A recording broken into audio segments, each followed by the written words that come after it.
Expedition 33 has released. It's doing great and people are loving it.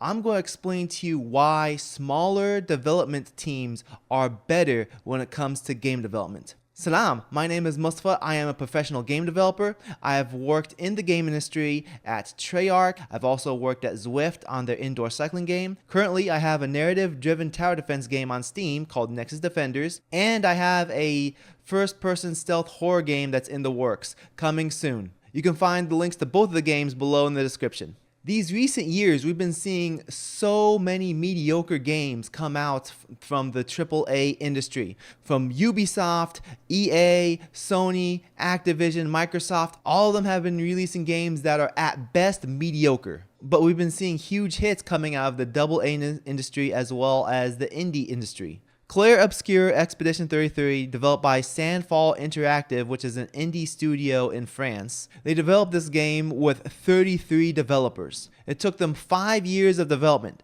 Keep in mind, a typical game development cycle takes around 3 to 5 years on average. In rare cases, it will take much longer. For example, Cyberpunk 2077 took about 8 years to develop. And within 3 days of the release of Expedition 33, they already hit 1 million sales. They didn't use misleading language by saying 1 million players. They said 1 million sales after 3 days. More importantly, it is impressing people. The graphics are impressive.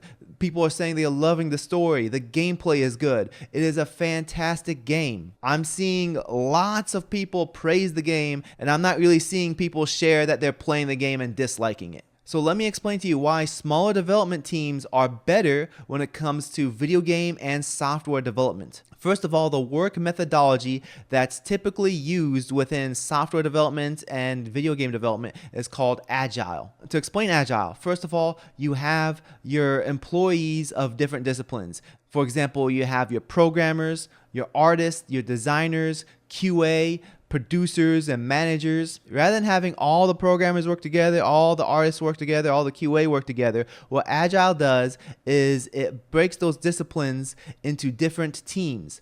And these teams own a different feature or a system. For example, you'd have a team working on the combat system, movement system, narrative, inventory, enemy AI, etc., etc. For example, let's say you have 20 programmers. You take 2 of those programmers and you have them work on the combat system. And then you take 1 or 2 of the QA people and you have them also work on the combat system. You take 1 game designer and you have them work on the combat system. And of course, the combat system needs some effects as well, so you have 1 or 2 artists work on that combat system as well. So then you have a team about 10 people or so working together on that combat system. That's generally how Agile works. You take different members from the different disciplines, you bring them together, and they all work on a small portion of the game or a small portion of the project. Now within Agile, there's a methodology called Scrum. Scrum is basically when you set up specific milestones within certain increments, such as 1 or 2 weeks long, and these 2 weeks are called a sprint. And then the management decides we want to hit these objectives within the next 2 weeks. So to set this up, you have a sprint grooming meeting. The sprint grooming meeting is when that team comes together and they look through all the tickets on the system. The tickets are all an objective that needs to be done. And then they decide which ones are of priority. After the sprint grooming meeting, there's another meeting called sprint planning. This is after you look at the prioritized tickets and decide which ones we're going to do in this upcoming sprint, these next 2 weeks. And then you distribute them to the different developers and have them work on those tickets. On top of that, you have a daily stand-up meeting. The daily stand-up meeting generally is about 15 minutes long. Everybody on the team gets together and quickly explains what they did yesterday, what they're doing today, any blockers that they have, blockers being issues that are preventing them from finishing their tasks, and then anything else that's worth mentioning. Keep in mind, 15 minutes goes by very fast when every single person on a team needs to report what they did. If you have 10 people on a team and you have 15 minutes, everybody can't take 2 minutes long explaining what's going on, because then you'll go over. When you go over in a meeting, that might affect the next meeting that people might need to go to, and that messes with the schedule of everybody. Then after the sprint is over, there's a sprint review meeting. The sprint review meeting is basically covering what got accomplished. And then after the sprint review meeting, there's another meeting called the sprint retrospective. The team gets together and provides feedback to each other on what went wrong and what they could have done to improve. And aside from those meetings, there are all sorts of other meetings that the different disciplines might need to go to. For example, engineers might need a tech sync meeting where they go over code dependencies, architecture changes, or integration plans. They might have a feature review meeting.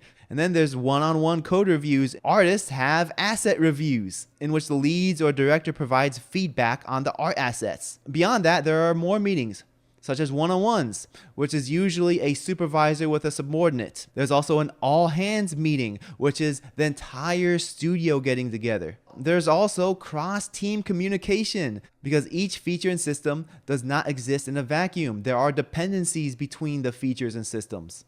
So the different teams need to communicate with each other. Let's look at the trade-offs once the teams start getting too big. More teams mean more meetings. You need more meetings for the cross-team communication. Bigger teams mean longer meetings.